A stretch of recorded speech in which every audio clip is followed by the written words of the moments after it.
Hi everyone. सो आज हम जानेंगे नेटवर्क इंजीनियर मास्टर प्रोग्राम के बारे में। तो सबसे पहले अगर आपको एक नेटवर्क इंजीनियर बनना है तो आपको समझना होगा कि कंपनीज के अंदर कुछ डिवाइसेस यूज होते हैं, जैसे जिन्हें नेटवर्क डिवाइसेस कहते हैं। जैसे कि मान लो एक राउटर, ठीक है, तो इसका एक रिप्रेजेंटेशनल लोगो है। बात हालांकि ये रियल में थोड़े डिफरेंट दिखते हैं। और एक होता है स्विच, ठीक है, तो जो स्विच होता है। तो इसके बाद एक फायरवॉल होता है जो कि हमें प्रोटेक्ट करता है। तो मान लो ये कोई फायर लगी हुई बीच में, तो ये मान लो फायरवॉल। तो राउटर, स्विच और फायरवॉल, तो ये तीन मेन डिवाइस हैं। तो इनको पढ़ने के लिए सबसे पहले कि कोई भी कंपनी नेटवर्क इंजीनियर इसलिए हायर करेगी कि आपको ये तीनों डिवाइस कॉन्फ़िगर करने आते हैं, ठीक है। तो बहुत सारी कंपनी, जैसे अगर हम राउटर्स की बात करें तो सिस्को एक कंपनी है, जूनिपर नेटवर्क एक कंपनी है, ठीक है।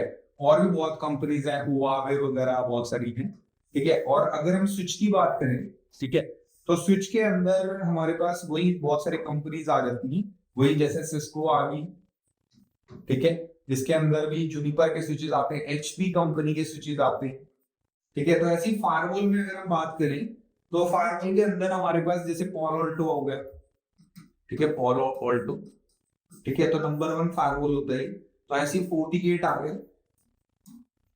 40 गेट, ठीक है। और ऐसी हमारे पास एक और कंपनी है जैसे चेक पॉइंट, चेक पॉइंट, ठीक है। तो अगर हम देखें, ये सारी डिवाइसेस सीखने की जरूरत नहीं है, यानी सारी कंपनीज का। हम सबसे मोस्ट पॉपुलर कंपनीज को सीखेंगे। तो सबसे मोस्ट पॉपुलर राउटर स्विचेस में जो कंपनी है दैट इज सिस्को। तो ज्यादातर 90% इंजीनियर्स सिस्को से ही अपना करियर शुरू करते हैं। और धीरे धीरे जब आप जॉब करोगे, अलग अलग इंडस्ट्री में जाओगे, तो जूनिपर, हुआवे वगैरह भी आपको समझ आएगा। तो अगर हम देखें सिस्को में अब कोर्सेज होते हैं। तो सबसे पहला जो सर्टिफिकेशन है जिसे हम CCNA कहते हैं, ठीक है, जिससे आपको बेसिक आएंगे नेटवर्किंग के, कि राउटर को कैसे बेसिक लेवल में कॉन्फ़िगर करना है, स्विचेस को कैसे कॉन्फ़िगर करना है, ठीक है। तो बेसिक मतलब आपको ऐसा नहीं कि बहुत बिल्कुल बेसिक। CCNA भी मतलब 50 से 60 घंटे की ट्रेनिंग होती है, लाइव वगैरह पढ़ते हो, ठीक है। तो और खुद सेल्फ स्टडी भी करना होता है 100 घंटे, तो 100-150 घंटे पढ़ना पड़ता है CCNA के लिए, क्योंकि इसमें आपके ना बेसिक क्वेश्चंस बहुत कवर होंगे, जैसे ARP, DHCP, telnet, SSH, OSI model क्या होता है, बेसिक के ऊपर है ये। फिर इसके बाद जो एडवांस लेवल है, जिससे आपको एक प्रोफेशनल माना जाएगा कि आपको राउटर और स्विचेस अच्छे से कॉन्फ़िगर करने आते हैं। तो उसके बाद जो सर्टिफिकेशन होती है वो हमारी होती है CCNP, ठीक है। तो ये दोनों सर्टिफिकेशन से आपको एक एक तरीके से रिकॉग्निशन मिली है कि आप इंटरनेशनल सर्टिफाइड और CCNP सर्टिफाइड। और बहुत वैल्यू, जो भी नेटवर्क इंजीनियर सुन रहे हैं तो उनको भी पता है अगर मैं CCNP सर्टिफाइड हो जाता हूँ तो काफी वैल्यू है। तो अब हम नेक्स्ट बात करते हैं। अब जब आप CCNP पढ़ते हो तो CCNP के अंदर भी हमारे बहुत सारे अलग अलग सर्टिफिकेशन है, बट ज्यादातर जो राउटर और स्विचेस के लिए आपको करनी है दैट इज CCNP एंटरप्राइज। अब एंटरप्राइज के अंदर हमारे दो एग्जाम होते हैं, एक होता है N4, ठीक है, N4 एंटरप्राइज कोर टेक्नोलॉजीज, और एक होता है हमारा NRC, ठीक है। तो ये हो जाती है enterprise advance routing and services. तो इसके सिलेबस के बारे में हमने बहुत सारी और वीडियो बनाई है, हमारे चैनल पे देख सकते हो। तो अभी के लिए आप समझिए कि दो एग्जाम मुझे क्लियर कर दो। अब जब आप ये कर ले तो फिर इसके बाद फायरवॉल आ जाता है। तो फायरवॉल में आपकी मर्जी है, आपको पॉलो अल्टो पढ़ना है या 48 पढ़ना है। तो हमने मान लो पॉलो अल्टो पढ़ना है, तो पॉलो अल्टो के लिए भी सर्टिफिकेशन होती है। तो हमने जो नेटवर्क इंजीनियर प्रोग्राम बनाया है तो उसमें हम CCNA लाइव पढ़ाते हैं, CCNP लाइव पढ़ाते हैं, कोर और NRC में भी ऑप्शन है अगर आपको दोनों लेने हैं। ज्यादातर हम रिकमेंड करते हैं कि आप NRC से कर सकते हैं, क्योंकि इसमें ना बहुत इंपॉर्टेंट प्रोटोकॉल जैसे OSPF, BGP, MPLS ये सब कवर होता है। तो क्योंकि कई बार जब ज्यादा सारे मॉड्यूल करते हैं तो ट्रेनिंग, लाइव ट्रेनिंग की कॉस्ट थोड़ी बढ़ जाती है। हालांकि पूरी कॉस्ट भी कम रही और जो कैंडिडेट है वो काफी एडवांस नॉलेज ले ले, तो हम CCNA, CCNP, NRC और तीसरा हम पॉलो अल्टो रिकमेंड करते हैं, ठीक है। अगर आप 1-2 साल एक्सपीरियंस है आपको, और अगर आप बिल्कुल ही बिगिनर है मान लो फ्रेशर हो तो आप 48 भी ले सकते हो। तो ये तीनों सर्टिफिकेशन बहुत इंपॉर्टेंट है। और फिर आपको माना जाएगा कि आपको राउटर, स्विचेस और फायरवॉल कॉन्फ़िगर करने आए। अब इनके ऊपर भी एड ऑन है। जैसे मुझे 3 डिवाइस कॉन्फ़िगर करने आ गए, बट मैं अब ये चाहता हूँ कि एक सिस्को का एक और डिवाइस आता है, जैसे आइडेंटिटी सर्विस इंजन, ठीक है, आईस। तो अगर अब ये एक अलग प्रोडक्ट है, ऐसे सिस्को का एक और चीज आ गई है जैसे एसडी वैन, ठीक है। तो एसडी वैन एक अलग चीज है, ठीक है। तो अब क्या है, आप समझो कि ये तीन तो मुझे सीखना ही सीखना है, मुझे इनमें एक्सपर्ट होना है। तो वही नेटवर्क इंजीनियर है जिसको नेटवर्क बनाना आता है। अब नेटवर्क बनाना आ गया तो इसके बाद हम एसडी वैन, सिस्को वाइज, ये सारी चीजें पढ़ते हैं। आजकल हमारे पास नेटवर्क ऑटोमेशन आ गया। तो ये जो बॉक्सेस में इसके बाहर बना रहा हूँ ना, नेटवर्क ऑटोमेशन, आईस, एसडी वैन, या फिर डेटा सेंटर के कुछ डिवाइसेस आते हैं जैसे नेक्सस, ठीक है, और वगैरह, तो वो अलग डिवाइस है। तो वो एडिशनल नॉलेज है। क्यों? क्योंकि ये तीनों मुझे आते हैं। आज मैं इनको सीख के 8 लाख, 10 लाख, 15 लाख तक जा सकता हूँ।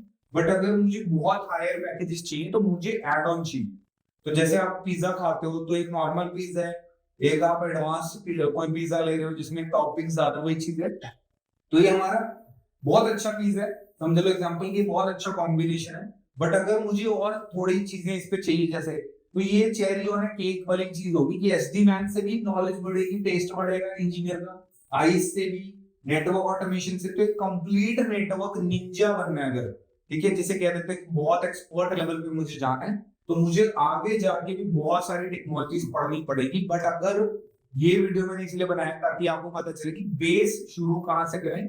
तो शुरू आप सीसीएनए लेवल से कर सकते हो, पर आज की डेट में अगर आप सेकंड ईयर, थर्ड ईयर में हो तो सीसीएनए पढ़ सकते हो, विंडोज सर्वर, लाइनक्स, ऐसे बेसिक कोर्सेज करो और जॉब लेते। बट अगर आपका पक्का मन बन चुका है कि मुझे एक नेटवर्क इंजीनियर बनना है, और शायद मुझे इसलिए बनना है कि मुझे कोडिंग में इंटरेस्ट नहीं है, या फिर आगे जाके आप साइबर सिक्योरिटी में जाना चाहते हो, या फिर आगे जाके आपको लगता है कि मैं डेवऑप्स में जाना चाहता हूँ, कुछ भी, आप आगे जाके, ये फील्ड इसलिए बहुत अच्छी है कि नेटवर्क इंजीनियर से आप बनोगे नेटवर्क सिक्योरिटी इंजीनियर।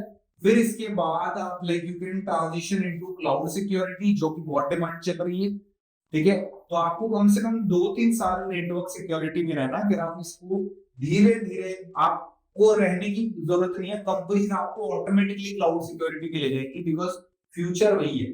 बट अब एज ए फ्रेशर आप क्लाउड सिक्योरिटी में जाना थोड़ा टफ है, बिकॉज आपके पास एक कोर स्किल होनी चाहिए। तो क्लाउड एक प्लेटफॉर्म है, कोर स्किल नहीं है। तो कोर स्किल क्या है? नेटवर्किंग होगी, सॉफ्टवेयर डेवलपमेंट होगी, ठीक है, या फिर लाइनक्स एडमिनिस्ट्रेशन हो गया, विंडोज एडमिनिस्ट्रेटर हो गया, ठीक है। तो ये सारे, या फिर आप समझ रहे हो सॉफ्टवेयर टेस्टिंग होगी, तो ये कोर स्किल्स है। तो क्लाउड एक कोर स्किल है, क्लाउड एक प्लेटफॉर्म है। पर अगर क्लाउड सिक्योरिटी इंजीनियर बनना है, इसका मतलब आपको पहले से सिक्योरिटी की नॉलेज थी, और आज आप क्लाउड में इम्प्लीमेंटेशन कर रहे हैं, और आज आप क्लाउड में सिक्योरिटी इम्प्लीमेंट कर रहे हैं। तो डायरेक्ट क्लाउड सिक्योरिटी में मैं ये नहीं कह रहा जाना नामुमकिन है, जा सकते हैं 100 में से शायद 5 लोग। बट अगर हम ज्यादातर बहुत सारे इंजीनियर्स की लाइफ देखेंगे तो ज्यादातर वो नेटवर्क बैकग्राउंड, या फिर लाइनक्स बैकग्राउंड, या फिर विंडोज एडमिनिस्ट्रेटर बैकग्राउंड से थे, जो आज क्लाउड में काफी अच्छी पोजीशंस ले रहे हैं, ठीक है। तो नेटवर्क सिक्योरिटी और क्लाउड सिक्योरिटी के बाद अब हमारे पास आगे जाके मैं इसमें साइबर सिक्योरिटी में जा सकता हूँ, ठीक है। इसके बाद मैं डेवऑप्स के अंदर जा सकता हूँ, ठीक है। तो आने वाले टाइम में डेवसेकऑप्स बहुत ज्यादा डिमांड में होगा, ठीक है। पर आप डायरेक्टली इसको पढ़ने जाएंगे तो बहुत हो सकता है कि मैंने पूरा डिटेल में पढ़ लिया तो हो सकता है मुझे जॉब मिल जाए। बट अगर आप एवरेज है कि मैं बहुत ज्यादा कोडिंग में, चीजों में अभी घुसना चाहता, या ऑटोमेशन में घुसना चाहता हूँ, और आपको थोड़ा सा श्योरिटी रहे कि मुझे थोड़ा एक्सपीरियंस बच जाए, मेरा अच्छी सैलरीज हो जाए, 10 लाख, 15, 20 लाख, 25 लाख तक, तो नेटवर्क सिक्योरिटी, क्लाउड सिक्योरिटी का कॉम्बिनेशन वर्क है। उसके अलावा भी डेवऑप्स और डेवसेकऑप्स को आप होल्ड कर सकते हो। बट अगर कोई कैंडिडेट ऑलरेडी 25-30 लाख क्रॉस कर चुके हैं, नेटवर्क भी पढ़ लिया है, क्लाउड भी पढ़ लिया अच्छे से, तो उसको फिर डेवऑप्स या साइबर सिक्योरिटी कॉम्बिनेशन में जाना चाहिए, जिससे आगे जाकर वो डेवसेकऑप्स इंजीनियर बन सकता है। तो आगे भी ये वीडियोस हम लाते रहेंगे। तो ये पूरा प्लान था कि अगर आपको एक नेटवर्क इंजीनियर बनना है तो CCNI CCNP ऑल्टो फायरवॉल या CCNI CCNP FortiGate फायरवॉल आप कर सकते हो। बहुत बेस्ट कॉम्बिनेशन है और बहुत मेहनत करनी है, लाइव बैचेस लगानी है, लैब एक्सेस आपको मिलता है हमारी तरफ से अगर आप लाइव बैचेस ले लो हमसे, ठीक है। नहीं तो हमारे वीडियो कोर्सेज भी हैं, अगर आपके पास टाइम नहीं है तो लिंक नीचे डिस्क्रिप्शन में आप काउंसलर्स को कांटेक्ट कर सकते हो और वो आपको गाइड करेंगे कि आपके लिए लाइव बैचेस बेटर है या वीडियो कोर्स बेटर है। और वो जूम मीटिंग पे आके आपको पूरा समझाएंगे कि कौन से कोर्सेज हमारे बेटर है आपके लिए, ठीक है। थैंक यू और बाय।